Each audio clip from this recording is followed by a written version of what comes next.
అందరికీ నమస్కారం అండి. ఈరోజు మనం ఎం రమేష్ కుమార్ గారు రచించిన పంపకం అనే ఓ చక్కటి కథను విందాం. ఇక కథలోకి వెళ్దాం. సావిత్రి, కాస్త కాఫీ తీసుకొస్తావా? భార్యని కేకేసి పేపర్లో తలదూర్చిన శివరామయ్యకు చప్పున స్ఫురణకొచ్చింది. సావిత్రి ఇక్కడ లేదు. అవును, అలవాట్లో పొరపాటు. అమ్మా వాణి, కాఫీ తీసుకొస్తావా అనబోతూ మళ్లీ ఆ మాటల్ని గొంతులోనే మింగేశాడు శివరామయ్య. టైం అయితే తనే ఇస్తుంది. పిల్లల్ని స్కూల్కు తయారు చేయడంలో బిజీగా ఉండి ఉంటుంది. తన తొందర పెట్టడం సరికాదు అనుకున్నాడు. ఏమైనా భార్యను అడిగినంత ధాటిగా కోడల్ని ఎలా అడగగలడు? ఎందుకో ఒక్కసారిగా దిగులు ఆవరించినట్టుగా అనిపించింది ఆయనకు. మీ చిన్న కోడలు చంటి పిల్లాన్ని సరిగా చూసుకోలేకపోతోంది. అమ్ముంటే వాడి సంరక్షణ సరిగా చేస్తుందని చెప్పి చిన్న కొడుకు సావిత్రమ్మని తీసుకెళ్లిన దగ్గర నుంచి ఆయనకు ఏమీ తోచకుండా ఉంది. సావిత్రమ్మ అక్కడికి వెళ్లి 2 నెలలవుతోంది. చంటిపిల్లాన్ని తల్లి చూసుకోలేనంటే ఎట్లా? అయినా ఈవిడ అక్కడ ఎంతకాలం ఉండిపోతుందో ఏమిటో. చిన్న కొడుకు మాట పట్టుకుని అక్కడికి వెళ్లి ఉండిపోయిన భార్య మీద కోపం వచ్చింది ఆయనకు. అసలు ఇటీవల ఇంట్లో జరిగిన పరిణామాలేవి శివరామయ్య గారికి నచ్చలేదు. తను, భార్య, పెద్దబ్బాయి హరి కుటుంబం, చిన్నోడు శ్రీధర్ కుటుంబం అంతా కలిసి ఈ ఇంట్లోనే ఉండేవాళ్లు. హరి ఓ ప్రైవేట్ ఫార్మసీ కంపెనీలో ఉద్యోగం చేస్తున్నాడు. చిన్నోడు రెవెన్యూ ఆఫీస్లో జూనియర్ అసిస్టెంట్, గవర్నమెంట్ ఉద్యోగం. శివరామయ్య ఆప్కోలో పనిచేసి రిటైర్ అయ్యాడు. అప్పట్లో పెన్షన్ విధానం లేకపోవడంతో ప్రస్తుతం ఆయనకు పెన్షన్ ఏమీ రాదు. ఆయనకు ఉద్యోగం చేసే రోజుల్లో కూడా అత్తెసరు సంపాదన కావడంతో పిల్లల్ని చదివించడానికి ఇబ్బంది పడే పరిస్థితి ఉండేది. అయినా ఉన్నంతలో సర్దుకొని పొదుపుగా ఉండి మొత్తం మీద ఒక చిన్న ఇల్లు కట్టగలిగాడు శివరామయ్య. కొడుకులు ఉద్యోగాలు సంపాదించుకున్న తర్వాత పెళ్లిళ్లు కావడంతో కుటుంబం పెరిగింది. ఇల్లు ఇరికైంది. రిటైర్మెంట్ తర్వాత ఆయనకొచ్చిన డబ్బుకు కొడుకులిద్దరూ తలా కొంత మొత్తం కలుపుకొని ఇంటిని 2 గదులు వేర్వేరుగా వచ్చేలా రీమోడల్ చేయించారు. శివరామయ్య తన రిటైర్మెంట్కు ముందే తన ఏకైక కూతురు గారాల పట్టి సుభద్రకు మంచి సంబంధం చూసి పెళ్లి చేయగలిగాడు. అయితే అందుకు కారణం సుభద్ర అందం, అదృష్టం అనే చెప్పుకోవాలి. అల్లుడు మధు బ్యాంక్ ఉద్యోగి. అతను ఓ పెళ్లిలో సుభద్రను చూసి ఇష్టపడ్డాడు. పట్టుబట్టి పెళ్లి చేసుకున్నాడు. దాంతో కట్న కానుకలు ఇవ్వాల్సిన అవసరం పెద్దగా లేకపోయింది. అప్పటికి సుభద్ర బీఎస్సీ ఫైనల్ ఇయర్ రాసింది. ఇంకా చదువుతానని సుభద్ర పట్టుబట్టింది కానీ మంచి సంబంధం కావడంతో ఆమెకు నచ్చజెప్పి పెళ్లి చేశారు. మధు చాలా మంచి మనిషి, నెమ్మదస్తుడు. తల్లిదండ్రులు మధు చిన్నవాడిగా ఉన్నప్పుడే చనిపోయారు. మేనమామ మధుని పెంచి పెద్ద చేశాడు. మధు సుభద్రల పెళ్లైన 2 ఏళ్లకు ఆయన కూడా కాలం చేశాడు. సుభద్ర విషయంలో తిరిగి చూడనవసరం లేని సంబంధం చేయగలిగినందుకు శివరామయ్య ఆనందపడుతూ ఉంటాడు. రత్నాల్లాంటి 2 పిల్లలు, ప్రేమించే భర్త, చింతలేని సంసారంతో ప్రస్తుతం సుభద్ర హాయిగా ఉంది. అయితే శివరామయ్య ఇంట్లో ఈ మధ్య కొన్ని మార్పులు వచ్చాయి. దానికి నాంది చిన్న కొడుకు శ్రీధర్కి విజయనగరం నుంచి పార్వతీపురం బదిలీ కావటం. అది రోజు తిరగగలిగే దూరం కాకపోవడంతో శ్రీధర్కి అక్కడికి వెళ్లి ఉండక తప్పని పరిస్థితి ఏర్పడింది. మొదట ఒక్కడే వెళ్లి కొన్ని రోజులున్నాడు.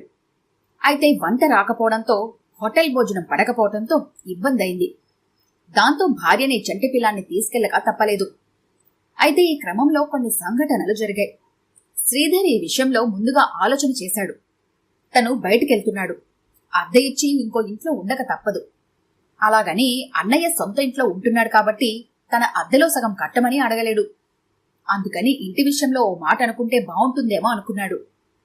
ఆ విషయం అన్నతో ఎలా చెప్పాలి అని ఆలోచిస్తుండగా తమ్ముడి సందిగ్ధతను కనిపెట్టిన హరే తమ్ముడితో ఇంటి విషయంలో ఓ మాట అనుకుందామని అన్నాడు. ఈ విషయంలో హరి ఆలోచన అక్కడికి ఉంది. తమ్ముడు ఈ మధ్యే టౌన్ శివార్లలో తెలిసిన వాళ్లు వెంచర్ చేశారని చెప్పి ఓ ఫ్లాట్ తీసుకున్నాడు. ఎప్పటికైనా ఇల్లు కట్టే ఆలోచనలో ఉన్నట్టుంది. గవర్నమెంట్ ఉద్యోగం కాబట్టి అతనికి హౌసింగ్ లోన్ తీసుకునే వెసులుబాటు ఉంది. తనది చూస్తే ప్రైవేట్ ఉద్యోగం. స్థలం కొని ఇల్లు కట్టడం తన వల్ల అయ్యేలా కనిపించడం లేదు. అందుకే తాము ఉంటున్న ఇంటిని తను తీసుకుని దీనికి రేటు కట్టించి అందులో సగం తమ్ముడికి చెల్లిస్తే సరిపోతుంది కదా అని హరి ఉద్దేశ్యం. దానికి ఇదే సరైన సందర్భమని అతడు భావించాడు. అన్న ఆలోచనకి శ్రీధర్ కూడా ఒప్పుకున్నాడు. అతని ఆలోచన మరో విధంగా ఉంది. తనలాగూ స్థలం తీసుకున్నాడు.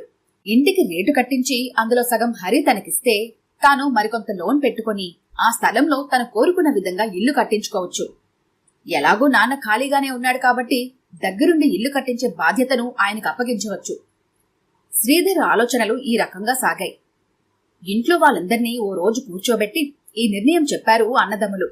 శివరామయ్య, సావిత్రమ్మలకి దీంట్లో కాదు అనడానికి ఏమీ కనబడలేదు. ఆ రకంగా ఓ మాట అనుకున్నారు. ఇంటికి రేటు కట్టించాక తాను ఇంటి మీద లోన్ తీసుకునైనా సరే తమ్ముడికి ఇవ్వాల్సిన డబ్బు చెల్లిస్తానని చెప్పాడు హరి. శివరామయ్య గారికి ఓ విషయం అర్థమైంది. ఆస్తి పంపకం అని పేరు పెట్టకపోయినా ప్రస్తుతం తమ కుటుంబంలో జరుగుతున్నది అదే. ఎందుకంటే తమకున్న ఏకైక స్థిరాస్తి ఇల్లు ఒక్కటే. అంతకుముందు తనకు వారసత్వంగా వచ్చిన ఆస్తులు కూడా ఏమీ లేవు. ఇప్పటి వరకు అంతా కలిసే ఉన్నారు.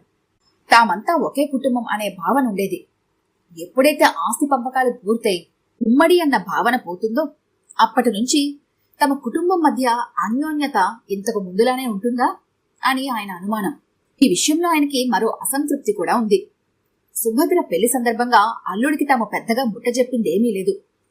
ఈ విషయంలో మధుకి అసంతృప్తి ఏమీ లేకపోయినా తను మాత్రం రిటైర్మెంట్ అయ్యాక వచ్చే మొత్తంలో కొంత సుభద్రకిద్దామని అనుకున్నాడు. ఆ విషయం కొడుకులతో కూడా చెప్పాడు. అయితే అప్పటికి కుటుంబం పెరగడం, ఇల్లు రీమోడల్ చేయడం తప్పనిసరి కావడంతో ఆ అవకాశం లేకపోయింది.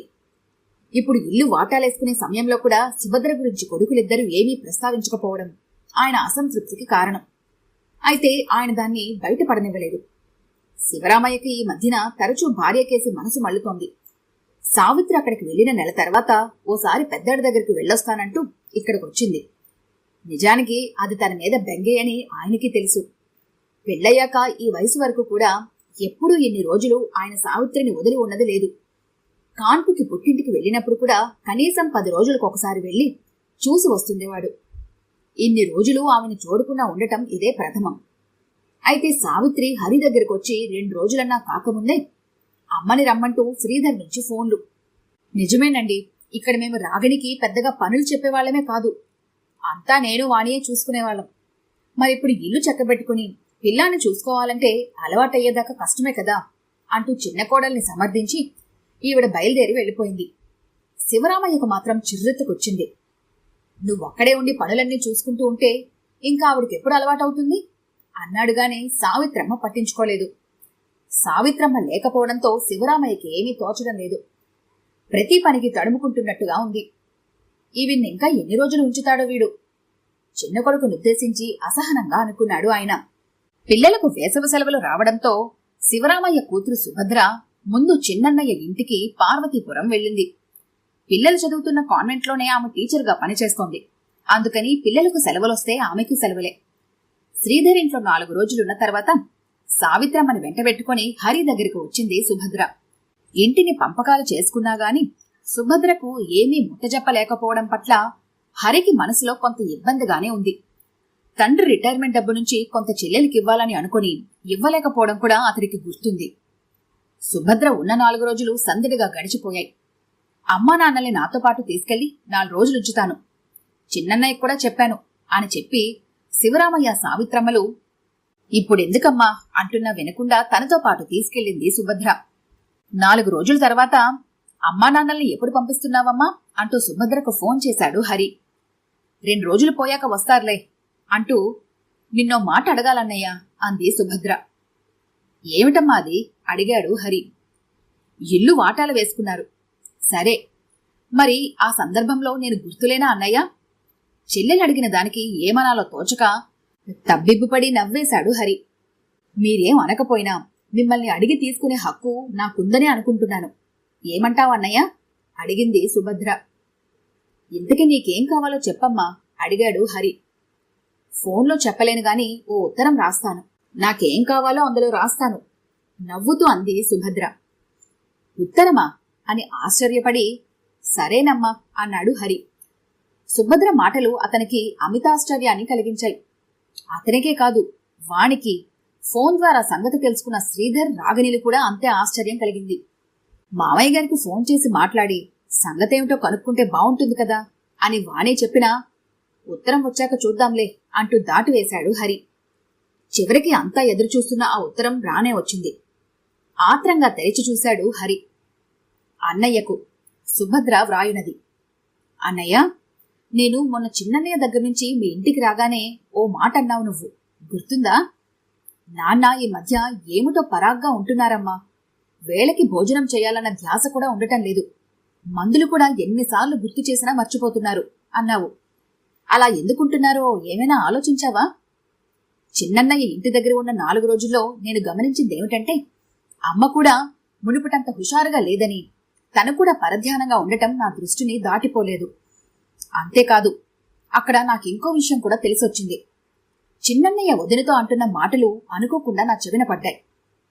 అన్నయ్య మాత్రం అరకొర జీతంతో అమ్మా నాన్నలిద్దరినీ చూసుకోవాలంటే కష్టం కదా, అందుకని అమ్మని మన దగ్గరే ఉంచుకుందాం. ఈ మాట అన్నయ్య నేను ముందే అనుకున్నాం. కాకపోతే నువ్వు శ్రీధర్ దగ్గరుండు అని అన్నయ్య అమ్మతో అంటే బావుండదు. కాబట్టి నువ్వు పిల్లాన్ని చూసుకోలేకపోతున్నావని వంకపెట్టి అమ్మని తీసుకొచ్చాను. ఇక నుండి అమ్మ బాధ్యత మనదే అంటున్నాడు. ఆ మాటలు విని నేను తెల్లబోయాను. మీరు ఇంటినే కాదు, అమ్మా నాన్నల్ని కూడా పంపకాలు చేసుకున్నారన్న విషయం నాకు అర్థమైంది. పాపం వాళ్లకే ఈ విషయం ఇంకా అర్థం కాలేదు. పిచ్చి నాన్న. అమ్మ చిన్నన్నయ్య దగ్గర నుంచి ఎప్పుడొస్తుందా అని ఎదురు చూస్తున్నాడు. నీకోసం చిన్నన్నయ్య, వాడి కోసం నువ్వు ఆలోచించి బాగానే ఒప్పందాలు చేసుకున్నారు. కాని మీరిద్దరూ అమ్మా నాన్నల కోసం ఆలోచించలేదా అన్నయ్య? ఈ వయసులో వాళ్ళిద్దరినీ వేరు చేయడం సమంజసమేనా? అమ్మని నిమిషానికోసారి పిలవందే నాన్నకి తోచదని, అందులోనే ఆయన సంతృప్తి దాగుందని మీకు తెలియదా? నాన్న చెప్పే పనులు చేసి పెడుతూ ఆయన్ని ఆప్యాయంగా విసుక్కోవడంలోనూ, ఆయన బాగోగులు చూసుకోవడంలోనూ అమ్మ ఆరోగ్యం దాగుందని తెలీదా? ఈ వయసులో ఒకరి దగ్గర ఒకరుండడం ఎంత అవసరమో, ఒకరి సహచర్యం మరొకరికి ఎంత బలాన్నిస్తుందో మీకు తెలీదనుకోనా? అమ్మా నాన్న మునుపట్ల ఇప్పుడెందుకు లేరో, చిరాగ్గా పరాగ్గా ఎందుకుంటున్నారో ఇంకా నేను చెప్పాలా అన్నయ్య? ఇప్పుడు వాళ్ళని చూస్తుంటే కలిసి ఉండటం కన్నా పెద్ద కోరికలేమీ వాళ్ళకి లేవని నా మనసుకు తెలుస్తోంది. నాకు కావాల్సిందేమిటో చెప్తానన్నాను. అదేమిటంటే, మీరు అమ్మా నాన్నల్ని కూడా పంచుకోదలిస్తే నా వాటాగా వాళ్ళిద్దరినీ నాకిచ్చేయండి. నా దగ్గరే వాళ్ళని పెట్టుకుంటాను. ఇది మీ మీద కోపంతోనో లేక ఏదో ఆవేశంలోనో చెప్తున్న మాట కాదు. పూర్తిగా ఆలోచించే చెప్తున్నాను. దీనికి మీ బావగారి పూర్తి మద్దతు నాకుంది. సంశయిస్తూనే నేను మీ బావగారి దగ్గర ఈ ప్రతిపాదన చెప్పినప్పుడు ఆయన ఎంతో సంతోషించారు. నిజానికి ఆయన నుంచి ఈ ప్రతిస్పందన నేను ఊహించినది. ఆయన ఒక్కటే అన్నారు, మీ అన్నయ్యలిద్దరూ ఒప్పుకుంటే నిజంగా నా నుంచి ఎటువంటి అభ్యంతరం లేదు. పైగా అది నా అదృష్టంగా భావిస్తాను.